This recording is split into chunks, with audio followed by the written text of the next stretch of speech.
تفاؤل وروقان. النهارده هاتكلم عن حلقة مهمة جدًا، بجد ما تفوّتهاش وما تنساش إن أنت تشترك في قناتي عشان ما يفوتكش كثير من مشاعر السلام والمشاعر الجميلة. هاتكلم النهارده عن حلقة مهمة جدًا، وهي إن أنت إزاي تدّي معنى في لحياتك. عمرك شُفت ناس كتيرة أوي في الحياة معاها كل شيء، معاها الفلوس ومعاها الجاه ومعاها المال، بس تعيسة، مكتئبة، مطفية، حزينة، حاسة إن روحها مش متوهّجة؟ وشُفت ناس قبل كده برضه كانت بسيطة وعايشة حياة بسيطة جدًا، بس كانت حاسة إن هي متوهّجة وقلبها مليان نور ومليان سعادة وكده. إيه الفرق ما بينهم؟ الفرق إن السعادة أو إن أنت تلاقي نَفْسك الحقيقية هو إن أنت تدّي معنى لحياتك. يعني إيه؟ أنا هاكلمها لك من ناحية العلم ومن ناحية الدين. في الدراسات النفسية أو في السيكولوجي عندنا بنلاقي دايمًا إن الإنسان كل ما بقى حياته فيها هدف معين أو معنى معين لحياته كل ما بقى هو أسعد. يعني مثلًا لقوا الناس لمّا هي بتكبر في السن وبتطلع على المعاش لقى أو بيعيشوا حالة إن هم كبار في السن والشيخوخة وكده، اكتشفوا إن هم لمّا هم بيعملوا كده إن هم بييجي لهم حالات اكتئاب وحزن وكده. بخلاف إن ممكن واحد يبقى كبير في السن بس يحط لنفسه هدف إن هو يسعى له. إذًا وجود الهدف في حياة الإنسان أو وجود الحافز الشغل مثلًا أو حاجة هو بيعملها، دي بتدّي لحياته معنى وبتدّي له فعلًا سعادة، تمام؟ ليه؟ لإن أنت مخلوق كبني آدم عشان تعمل حاجة. يعني ما فيش إنسان موجود هنا على الأرض وفي الحياة دي عشان إنه ما يعملش حاجة وإلا ما كناش جينا أصلًا. يعني لو أنا جيت أجيبها لك كمان من ناحية كلمتك من ناحية السيكولوجي وعلم النفس، إن الناس اللي بتعمل أو اللي بتنتج هي اللي بتكون أكثر سعادة، بل إن من علامات الاكتئاب أو من علامات الحزن هو الانطوائية أو الانعزال أو عدم الانخراط في الحياة، تمام؟ دي من ناحية علم النفس. لو أنا كلمتك من ناحية الدين، هل تعتقد إن أنت ربنا جايبك الحياة دي عشان تاكل وتشرب وتتجوز وتخلف وبس؟ والّا في رسالة أو في معنى إن أنت ممكن تعمل حاجة تخدم بيها أو حاجة خير ممكن تعملها؟ أكيد لأ طبعًا، أكيد لأ طبعًا، وإلا أنت كان ممكن تتخلق أرنب، طب ما الأرنب بياكل وبيشرب وبيتجوز وبيخلف، القطة بتاكل وبتشرب وبتتجوز وبتخلف. أنت لازم يكون حياتك ليها هدف أو معنى، وأنت لو وصلت لإيه معنى حياتك أو هدفها استحالة تكتئب أو تحزن. طيب أعرف إزاي إيه معنى حياتي أو الهدف لحياتي؟ هاقول لك يا سيدي، ربنا سبحانه وتعالى لمّا بيجيب الإنسان مننا الحياة، لمّا إحنا بنيجي الحياة بيبقى فينا كل واحد فينا فيه ميزة معيّنة مش موجودة عند التاني، يعني مثلًا لو إحنا 8.000.000.000 أو 9.000.000.000 باختلاف بقى مسمياتهم، باختلاف أديانهم، يعني كل إنسان ربنا بيجيبه الحياة بيبقى حاطط فيه ميزة، الميزة دي بتبقى موجودة عنده هو بس مش موجودة عند باقي الناس التانية. الميزة دي أصلًا بتبقى موجودة جوّه روحك. إزاي؟ مش فاهم، فهّمني أكتر. يعني ممكن الإنسان تكون ميزته مثلًا إن هو بيحب الشعر مثلًا فيكتب شعر جميل، ممكن الإنسان مثلًا تبقى ميزته مثلًا إن هو بيحب العلم أوي، بيحب القراءة فبيح ف فتلاقيه يطلع كاتب، ممكن إنسان مثلًا بيحب الطب فيطلع دكتور شاطر جدًا، ممكن إنسان بيحب الغُنى فيطلع فنان جميل، ممكن إنسان بيحب التنمية البشرية زي كده فيطلع مدرب تنمية بشرية، تمام؟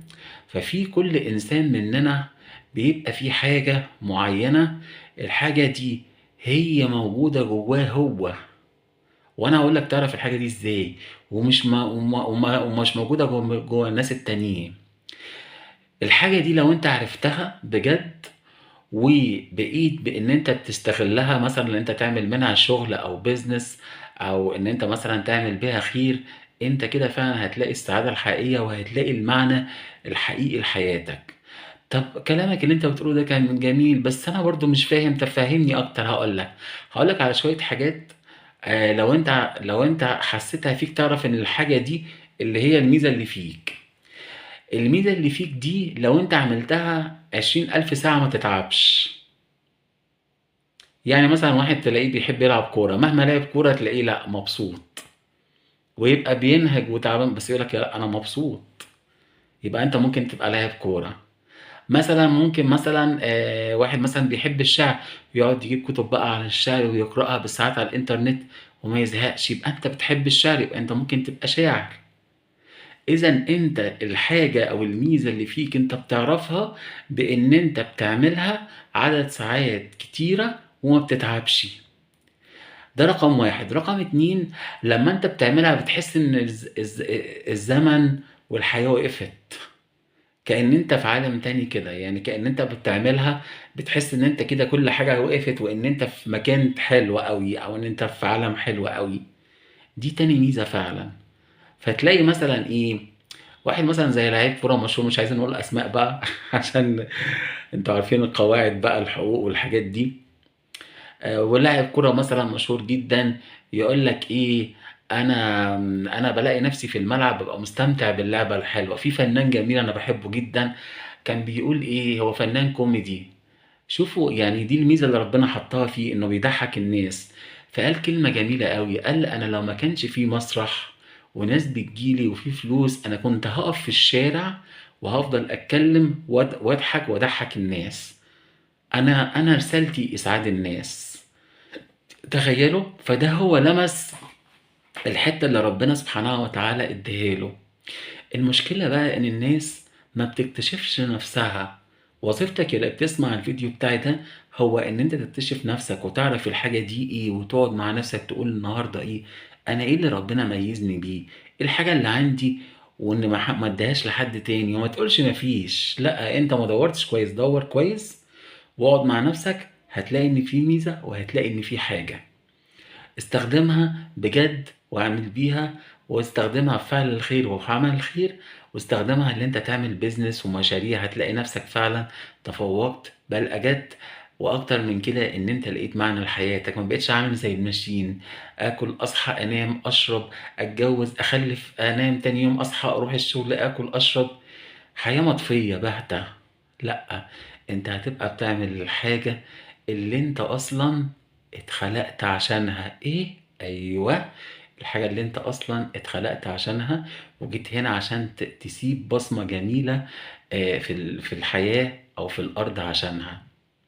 ساعتها بقى وشوف كده، شوف الناس لعيبة الكورة المشهورين، الفنانين المشهورين، الناس اللي عندهم حاجات كبيرة حققوا حاجات كبيرة في حياتهم، يقول لك إحنا مش بنبقى عارفين، إحنا بنحس إن دي شغفنا، دي الحاجة اللي بنحبها وبنعملها وبس. فأنت اتبع الميزة بتاعتك واقعد دور كده جوه من نفسك واكتشف نفسك وابتدي حط خطة إن أنت مستك دي إن أنت تقدر تستخدمها في الخير أو إن أنت تعمل مشاريع منها، إن أنت تعمل بيزنس تساعد أكبر قدر من الناس. ساعتها فعلا هتلاقي نفسك الحقيقية وهتلاقي فعلا معنى الحقيقي لنفسك والمعنى الحقيقي لحياتك. وافتكر دايما أنت بدون ما يكون لك هدف حقيقي وبدون ما يكون لك معنى، انت انسان موجود بس مش عايش بجد، انت مطفي من جواك. وده مش لان انت وحش او سيء، لا، لان انت اللي بايدك بعدت نفسك عن الحاجة الكويسة. اتمنى بجد الناس تشوف الحلقات دي كذا مرة، الحلقة دي بالذات كذا مرة وكل الحلقات، لان بجد كل مرة انت هتشوفها هتفتح حاجات جواك وهتنور حاجات جواك. متنساش بقى تعمل السبسكرايب والشير والاشتراك. بحبكم جدا واستنوني ان شاء الله في حلقات جاية قوية جدا واشوفكم على خير.